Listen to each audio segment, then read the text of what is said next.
Welcome to Human Rights Education Now, a podcast series from Human Rights Educators USA. I'm your host, Bill Fernikes, a member of the National Steering Committee of HRE USA, a collaborative network to learn, teach, organize, advocate, and innovate for human rights education in the United States. This podcast aims to raise awareness about human rights education and invites listeners to engage with the worldwide movement to make human rights education a core focus of educational programs from preschool through higher education and in both non-formal and informal community educational settings. Today's program concludes our conversation with Laura Lundy, Honorary Professor of Education Law and Children's Rights at Queen's University, Belfast, Professor of Law at University College Cork, and a barrister at law. She is co-editor-in-chief of the International Journal of Children's Rights. Laura discusses strategies for incorporating human rights education into formal and non-formal educational settings, drawing upon her experience as a children's rights scholar and activist, how governments can improve protection for migrant populations, with particular emphasis on the rights of children, the relationship between human rights education and social justice, current challenges facing the rights of children in the United Kingdom, as well as individuals who have inspired a human rights work, a quote which summarizes her view of the importance of human rights and her recommendation for advancing the rights of children in the UK and globally.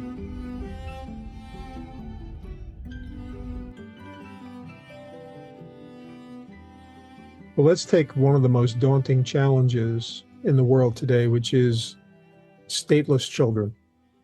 Yeah. Migrants, right? And the United States, of course, has, I would say, taken the wrong position on this under the current administration. But we have, in the United States and in other parts of the world, huge stateless populations that have moved. Yeah. What do you see as one of the most serious issues facing children in those situations?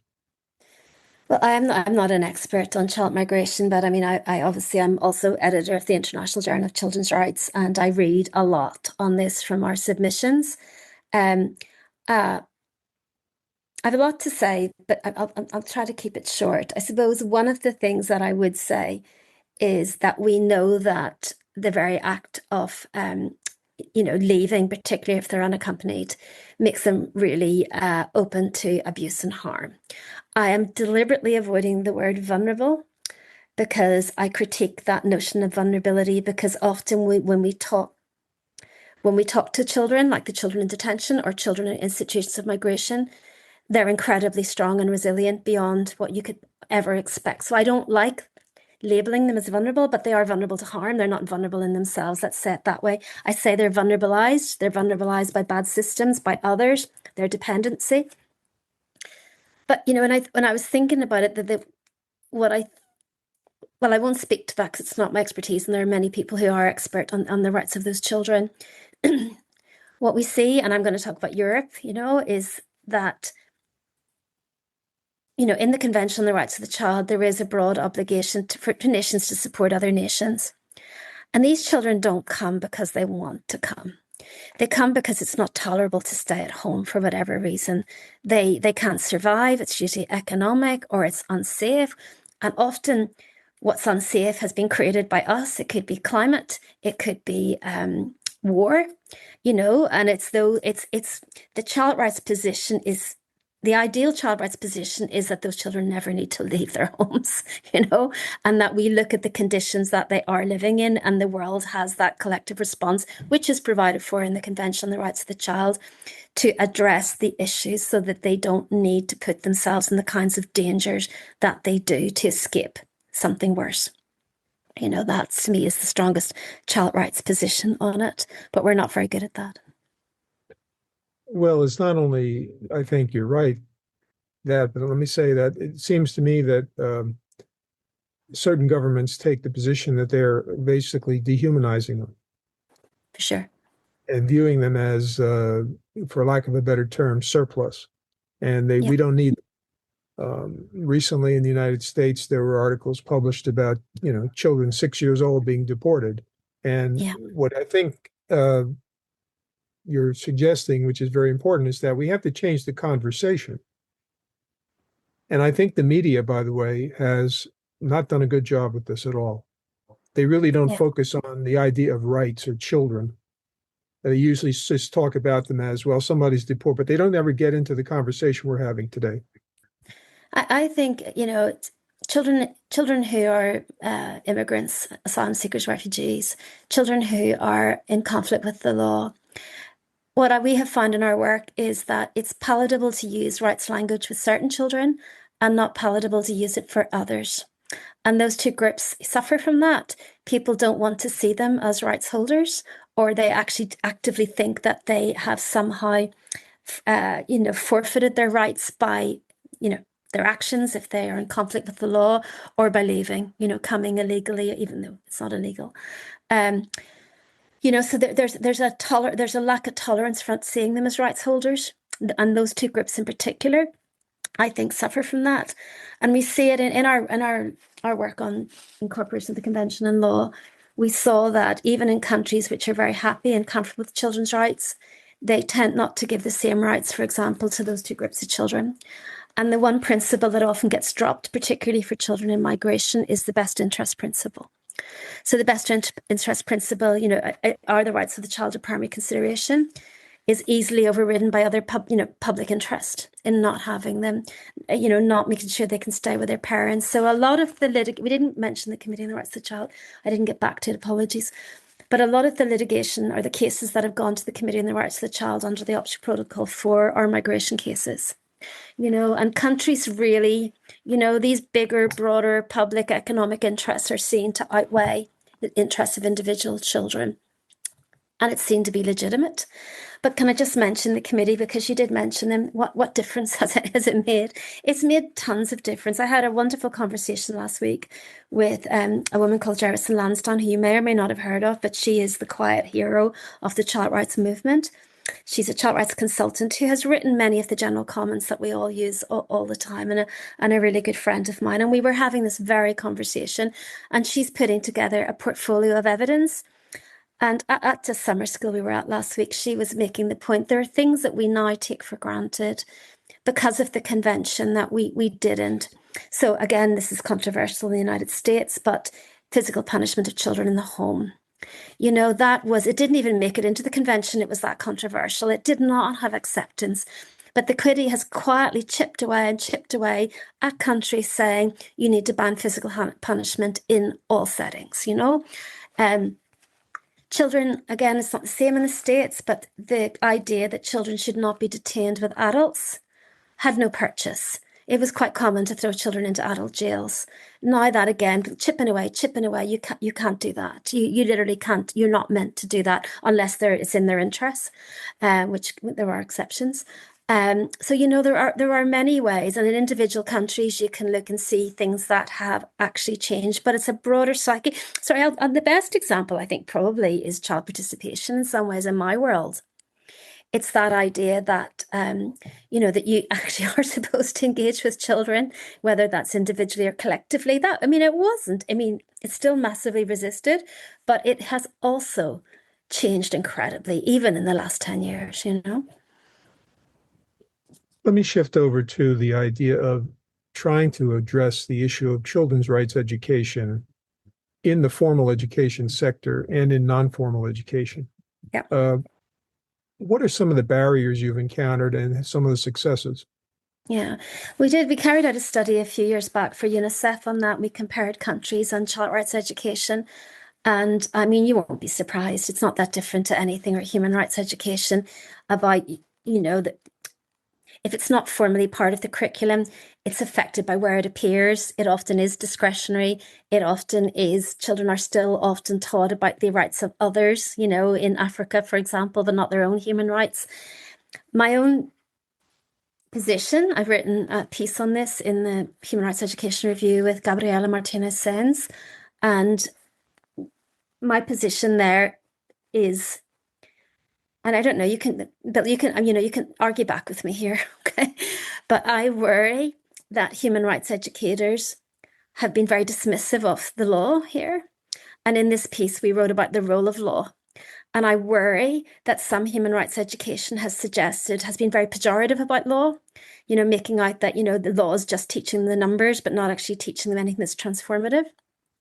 And that's so far removed from my vision of law as an instrument of social justice and its role in human rights education. And my big concern is that many children are taught human rights in schools, for let's say formal education, without being taught their own rights in schools. So they're not able to challenge breaches of their human rights in the very environment in which they're learning about human rights. And Gabriella and I wrote about this. And it was a kind of reaction to this use of the term legalistic, human rights education. And and I feel very strongly about it. You can hear it in me. I'm actually quite, riled even talking to you about it again. I think that's such a missed opportunity. And back to my very first statement, it's always law and education. And I think sometimes when it's reduced to a set of values, it's meaningless to those children.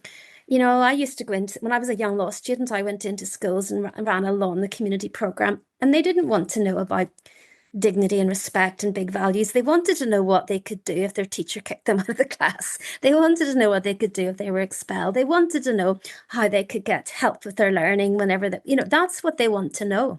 And that's law. So and we talk a lot about why does that not happen? And I think some teachers are still, and education systems are worried about telling children about their rights in case it undermines their authority or has them challenging the breaches of their rights in that environment, because that seemed to be destabilizing. So I still worry about that. And we've written about it. You can read the article if you're interested. Yeah. Well, there's a contested space because people, I think part of the argument, and I'm not arguing for this, I'm just raising it, is that teachers and school administrators are instruments of the state.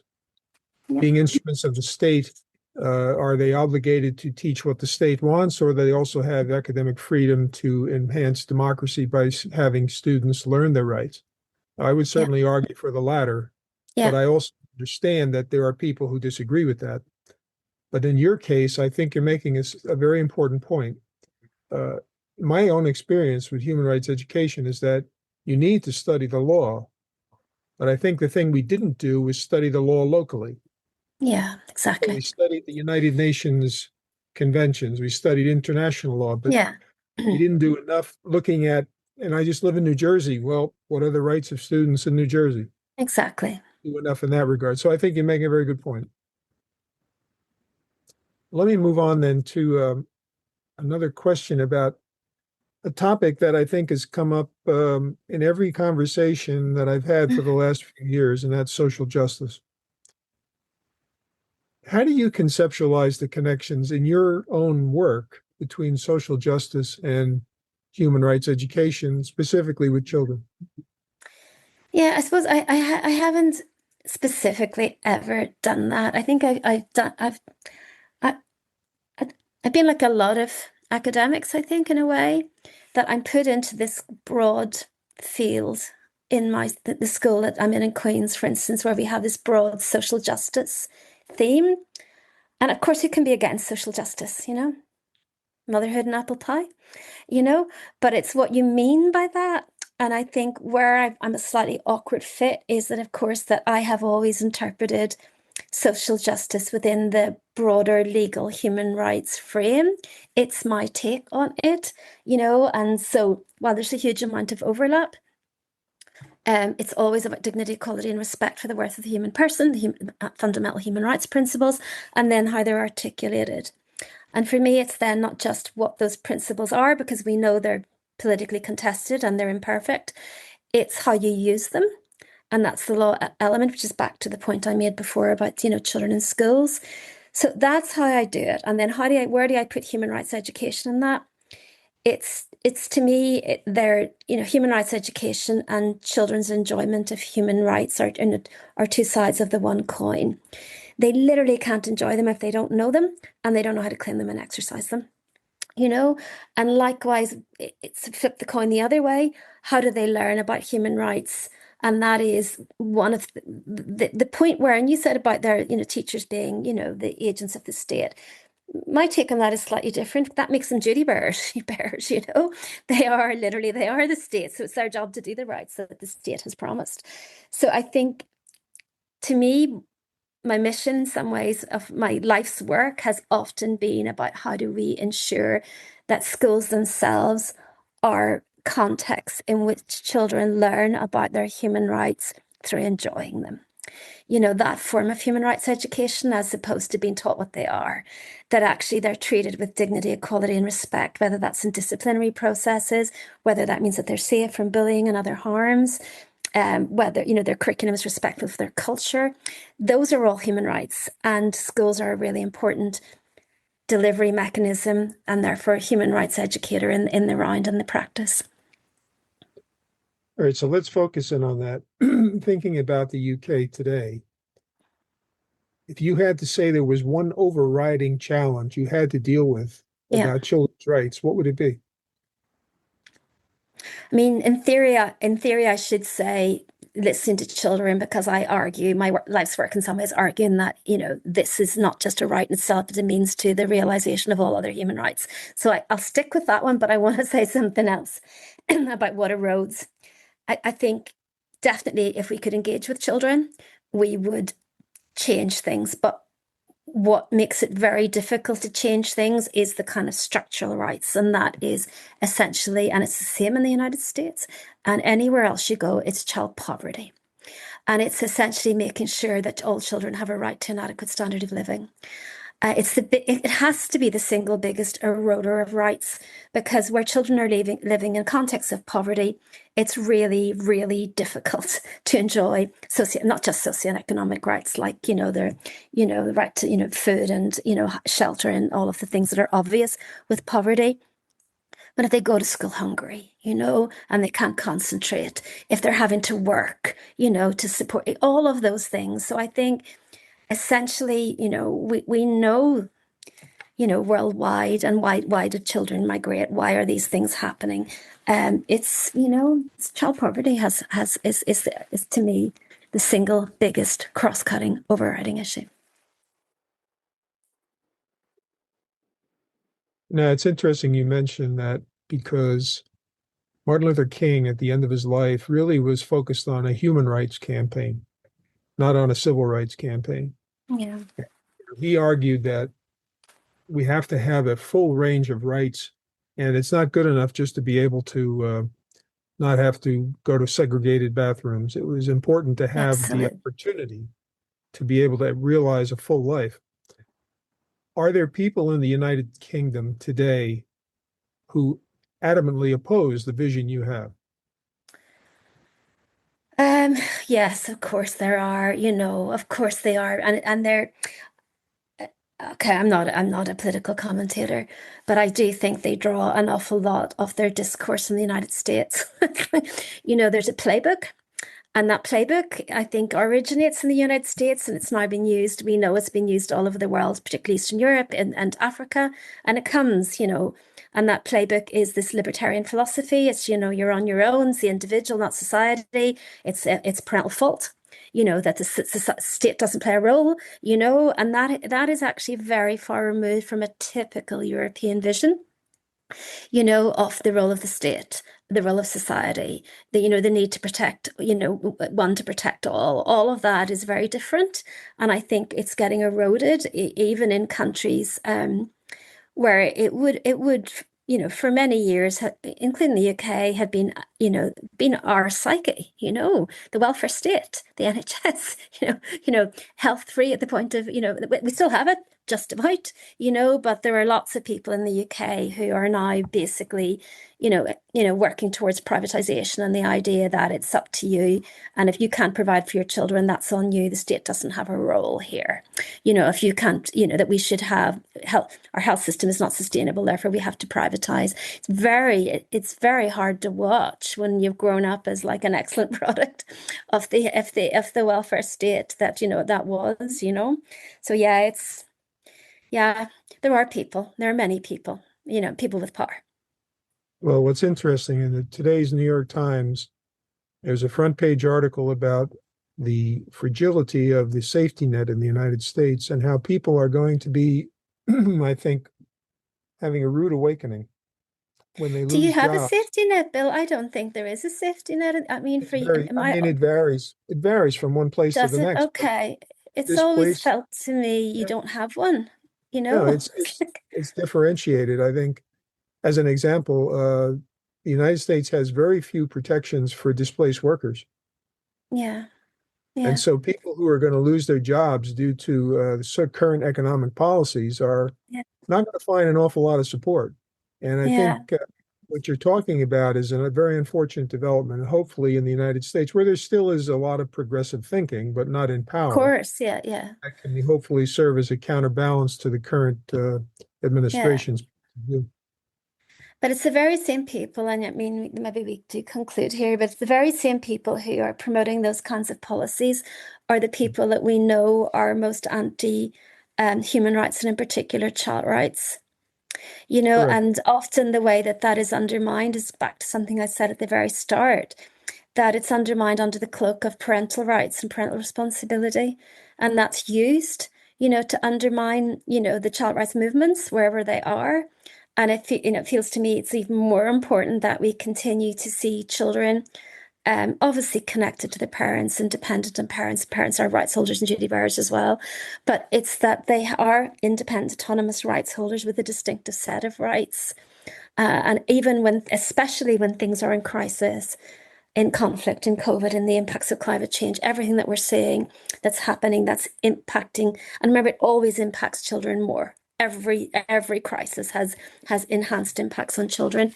That we look at the very distinctive and particular rights that they have, and we do our best to make sure that we can attempt to fulfill them. Yeah, and another example, unfortunately, in this country is in the United States is the effort by parents to control what students will be able to read. And that's been a serious point of contention. I won't have to go into the detail now. You know plenty about it. I know I've written about it It's a in the very serious past. problem.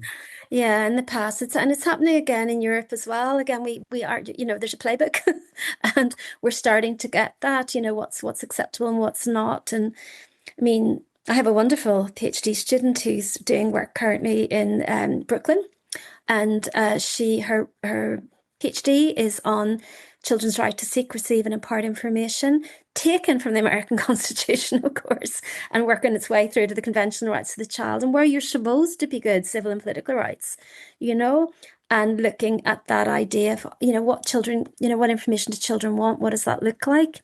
And again, you have such incredibly smart people and incredible expertise in that space, and then it's really important that we hold it so that children are able to seek, receive, and impart information in information of their choice in a medium of their choice.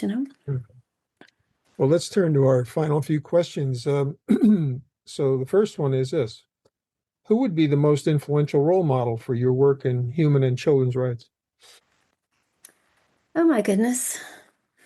It's really hard to say because, historically, of course, it would be the likes of Janusz Korczak, the Polish educator who a great human rights educator. We don't agree with everything that's in the books. It was off its time. But what you can't get past is someone who was able to write as well and think that way before we'd even invented the terms, but lived and breathed it, and particularly lived and breathed children's agency and autonomy. Um, this is quite hard because I've got quite. I don't think you're going to ask me that, and I have so many heroes. My former the former and founding editor of the International Journal of Children's Rights, Professor Michael Freeman, who died last year. Uh, I think taught me how to think critically and write differently in a way that brought practice into law and to theory, and so has been, an academic role model. And then I think maybe I'll mention Gerison Lansdown as well. I mentioned already because she's, I tell her she's the Beyonce of children's rights, but she's not because she takes no public role, but she's behind the scenes, so modest, so humble, thinking, writing, reflecting, writing the documents that we all use. And she's a wonderful human being and has made such a huge difference globally on child rights. So what quote most effectively sums up your view of the importance of human rights? Gosh, I would have liked a bit of notice for that one, Bill. It's like, what quote sums it up, I mean, it's coming into my head. I haven't had time to think about it, but she might as well go with what pops into my head. And it is a kind of, that classic quotation from Eleanor Roosevelt about, if human rights don't have meaning in the small places, they don't have meaning anywhere. I mean, I haven't got the whole quote to hand at the minute. And I think my own work, I do a lot of work with governments on policy. I've done a lot of there, but ultimately I'm always reminding it that the UN is under threat. The UN mechanism, the UN committee is not even meeting next month. There is no money for that. Those big systems are all under threat, So what do we do? And that, to me, in my own work, has come back down to we work on the ground with the teachers, the social workers, with children themselves. And if we can get it right, what Eleanor Roosevelt would have called the small places, there's hope, even whenever some of the big systems are letting us down. Okay. Lastly, if you had the power to make one critical change in the UK or globally to advance the rights of children, what would you recommend? That one's relatively straightforward. But leaving aside, solving child poverty, it would be the implementation of Article 12. I genuinely do. I've seen incredible things happen when we engage with children. I've seen not just for the child themselves. I've seen systems change. I've seen money saved. I've seen more effective services. I'm currently writing an article which is trying to collate all the evidence of the impact of child participation on children themselves and on not just on the outcomes for them, but on their lives, on services, on everything. And I think I personally didn't understand this 20 years ago that I undertook this study, and now I see it, and it just seems so obvious. I mean, to take one really, really concrete example is child safety, child protection from abuse, including sexual abuse. Every single inquiry in every part of the world that looks at the institutional abuse of children concludes that the children tried to talk about it and were not taken seriously or were dismissed and not heard. We literally cannot keep children safe if we don't hear them, and we can't hear them if they don't feel safe. And the only way we can find out how to make them feel safe when we're hearing them is to talk to them. So ultimately, it keeps going round in circles, that if we don't see children as their ability to speak to their own experience and their own feelings, and we don't take that seriously, we can deliver nothing else. And that would be the biggest change that I would like to see, that we see children as meaning makers in their own lives. In other words, to empower them to be able to enact. I don't like the word empower. Okay. So I'm not going to agree with you there, Bill. Okay. I think so they have the power. Instead? I just comply with the right. They have a right. They have a right that's based on dignity, equality, respect for their human worth, for adults who are making decisions about them to seek their views and give them due weight. I don't think they have power. I think often that idea of empowerment is quite paternalistic, that we're handing children the ability to be heard, or we're amplifying their voices. The children I've worked with in the most extreme circumstances, including children in detention, they actually are quite powerful in their own ways. And we need to recognize, the power and the resilience and the intelligence that they have, and actually just engage with them, And that's as an obligation, not as a empowerment. Okay, well, great. Well, this has been a wonderful conversation, Laura. It's been Thank you. Very enlightening as well. Thanks for listening to Human Rights Education Now. You can find additional information about this podcast series at www.hreusa.org. Each episode is available on the HREUSA podcast page, Spotify, Apple Podcasts, YouTube, Pocket Casts, Player FM, and Deezer. You can also download each episode as an MP3 file. If you have questions or comments about this podcast, send them to Christy at hreusa.org.